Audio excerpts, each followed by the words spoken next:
بشری تقاضے کے تحت بھوک تھی، اس بھوک کی شدت کی وجہ سے حضور نے 3 پتھر باندھے ہوئے تھے، لیکن حضور کی شان نورانیت بھی تھی کہ 17 دن روزہ متواتر رکھا اور کچھ بھی نہیں ہوا۔ یہ دونوں شانوں کا ظہور ہوا تھا کہ غلطی نہ لگے کہ اور لوگ سمجھ جائیں کہ بشری تقاضے بھی ہیں جس سے پاک بشریت ہے، اور نورانیت بھی ہے جس سے پاک نورانیت ہے۔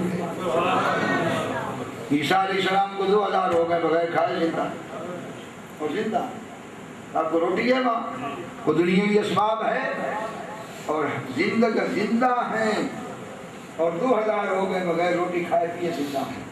یہ نبی کی دونوں شانیں ہیں۔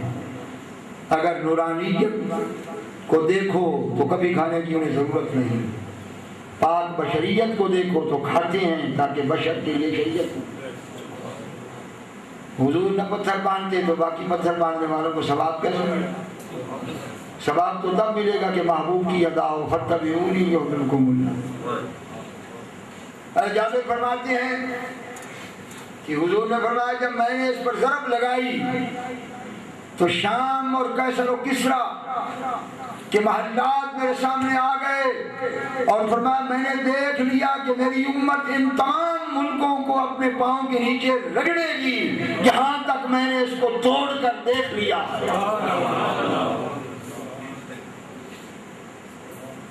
اور جو حضور نے دیکھا تھا اس کی تکمیل حضرت عثمان کے زمانے میں، اس سے بھی آگے حضرت امیر معاویہ رضی اللہ تعالیٰ کے زمانے میں اسلامی فتوحات اس سے بھی آگے ہوئی، اور اسلامی سلطنت بہت وسیع ہوئی۔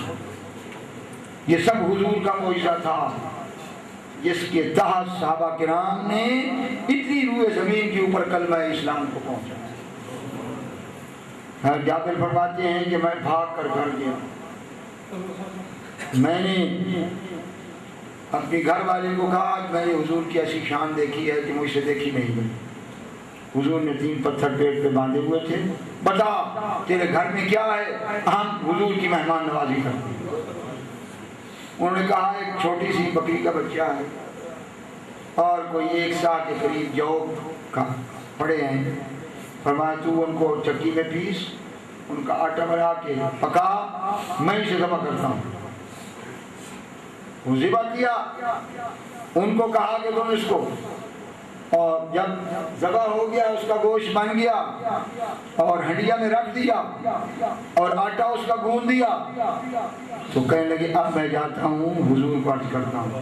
مائی صاحب نے کہا مجھے رسوا نہ کرنا، یہ مشکل سے 8-10 بندوں کا کھانا ہے، ذلیل نہ کر دینا۔ حضور کے کان میں جا کر عرض کرنا، سارے نہ سنیں۔ حضرت جابر فرماتے ہیں فساررتہ، میں نے حضور کے کان میں عرض کی یا رسول اللہ قد صنعت لک سورا، میں نے آپ کی دعوت کی ہے، تھوڑا سا پکایا ہے، تو 5-10 اپنے غلاموں کا ہے کھانا میرے پاس، آپ قبول فرمائیں۔ میں نے کان میں کہا، حضور نے کہا یا اہل خندق، وہ خندق والو، ان جابرا قد صنع لکم سورا فحیا حلا بکم، جابر نے تمہاری مہمان نوازی کی، آؤ سارے جابر کی طرف چلتے ہیں۔ کہتے میں بھاگ کر گیا، میں نے کہا بیٹی کو سارے آ رہے ہیں۔ اس نے کہا جو بات میں نے کہی تھی وہی تم نے مجھے ذلیل کر دیا۔ انہوں نے کہا میں نے تو کان میں کہا تھا، حضور نے خود اعلان کیا۔ بھائی صاحب نے کہا اگر انہوں نے اعلان کیا ہے تو نبی جانے اور یہ میں۔ سرکار نے فرمایا کہ اے جابر ہنڈیا اتارنی نہیں جب تک میں نہ آ جاؤں، اور روٹی پکانی نہیں جب تک میں نہ آ جاؤں۔ حضور تشریف لے آئے، ہنڈیا میں بھی لعاب دہن ڈال دیا اور آٹے میں بھی لعاب دہن ڈال دیا، فرمایا پکاتے رہو۔ کمرہ چھوٹا تھا۔ حضرت جابر فرماتے ہیں کہ 100 کے قریب بندے آئے، خود نبی پاک اپنے ہاتھوں سے روٹی کے ٹکڑے کر کے سالن پر ڈال کر سری تیار کر کے اپنے صحابہ کو کھلاتے رہے۔ فرماتے ہیں اقسم باللہ، میں خدا کی قسم اٹھا کر کہتا ہوں لَأَكَلُوا وَانْصَرَفُوا وَهُمْ أَلْفٌ، 1000 صحابی تھا، سب کھا کر سیر ہو کر واپس چلے گئے وَإِنَّ بُرْمَتَنَا لَتَخِطُّ كَمَا هِيَ وَإِنَّ عَجِينَنَا لَيُخْبَزُ كَمَا هُوَ میری ہنڈیا اسی طرح ابل رہی تھی، میرا آٹا اتنا ہی تھا۔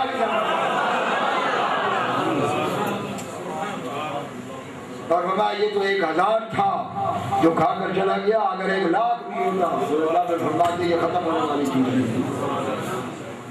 موج میں جب آ گئے قطرے سے دریا کا، ایک بزرگ کہتے تھے ولی جب مچل جاتا ہے، ولی جب مچل جاتا ہے تو جو چاہتا ہے رب سے بنوا لیتا ہے۔ سید الانبیاء کی کیا شان ہوگی اور کیا مقام ہوگا۔ تو آگے میں حضور نے کہا وہاں تیرے گھر والے اور ہم اکٹھا کھائیں گے، کریم ہیں تو کریم ہیں۔ اب معاملہ کچھ اور ہو گیا تھا۔ حضرت جابر کے 2 ہی بیٹے تھے، ایک بڑا تھا ایک چھوٹا تھا۔ بڑا چھوٹے کو چھت پہ لے گیا، اس نے کہا آج میں تمہیں بتاؤں میرے ابے نے بکری کو کیسے ذبح کیا۔ اس نے چھوٹے کو ذبح کیا اور چھوٹا جو ہے وہ وہیں مر گیا۔ بڑا اس کو دیکھ کر پریشان ہو کر چھت سے گرا، وہ نیچے گر گیا۔ مائی نے کہا یہ دونوں بیٹے اللہ کو پیارے ہو گئے۔ جابر نے کہا خبردار نام نہ لینا، کہیں ایسا نہ ہو کہ حضور ہماری مہمان نوازی سے ہٹ جائے، ان کے اوپر کپڑا ڈال دو، دیکھ لیں گے دفنا لیں گے ان کو، سرکار آج ہمارے گھر مہمان آ رہے ہیں، یہ شرط کہاں حاصل ہوگا۔ کپڑا ڈال دیا۔ اب جب حضور نے فرمایا، حضرت جابر نے بڑی کوشش کی کہ بات کو چھپائیں، آخر عرض کی یا رسول اللہ معاملہ تو یہ ہو گیا۔ فرمایا جا ان دونوں کو جا کر کہا ان رسول اللہ اللہ کا رسول تمہیں بلا رہا ہے۔ تو جا کر کہا تو وہ دونوں اٹھتے ہوئے آ گئے، وہ زندہ رہے، حضور کے ساتھ انہوں نے کھانا کھایا، وہ زندہ رہے۔ تو اگر بنی اسرائیل کے لوگ حضرت موسیٰ کی دعا پر زندہ ہو کر زندہ رہے تو سید الانبیاء کی شان اور قدرت اتنی نہیں ہے کہ جس غلام کو چاہے زندہ کر دے بحکم الہی۔ یہ صحابہ کرام کے اوپر حضور کا کرم، اور نبی پاک صلی اللہ تعالی وسلم کے متعلق علماء اسلام نے کہا کہ حضور وہ ذات ہیں کہ جن کے معجزات کی کوئی حد نہیں، ہر نبی کے معجزات قرآن میں گن کر ذکر کیے، حدیثوں میں گنے ہوئے ہیں انبیاء کے معجزات، لیکن علماء نے کہا کہ حضور کے معجزات کی کوئی حد نہیں، اور یہ معجزات قیامت تک اسی طرح جاری رہیں گے جس طرح حضور علیہ السلام کی حیات مبارکہ میں جاری رہیں گے۔ اللہ تبارک و تعالی اس محبوب کی نگاہ کرم نصیب۔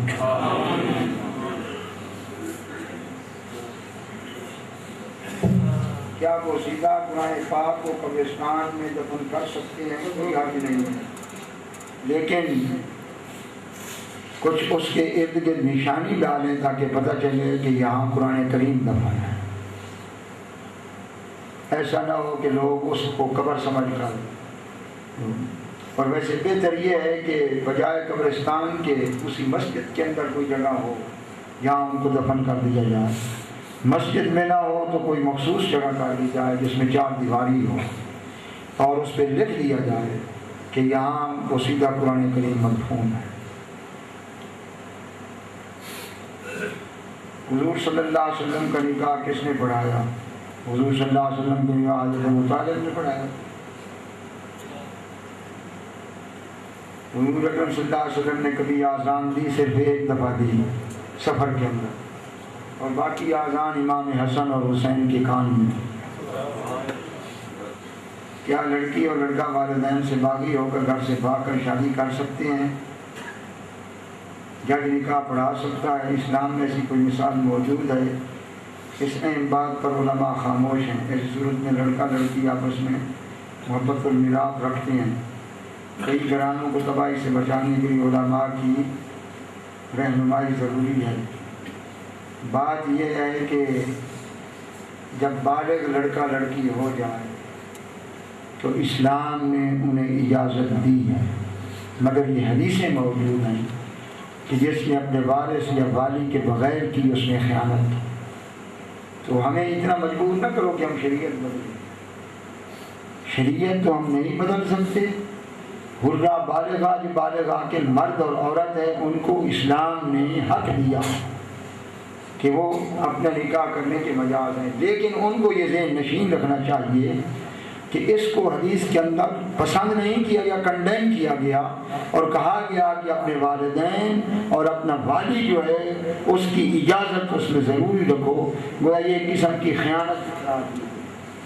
تو ہم اس کو ناجائز تو نہیں کہیں گے کیونکہ ہماری مجال نہیں ہم شریعت کو بدلیں، مگر یہ ضرور کہیں گے کہ اس میں برکت نہیں ہے۔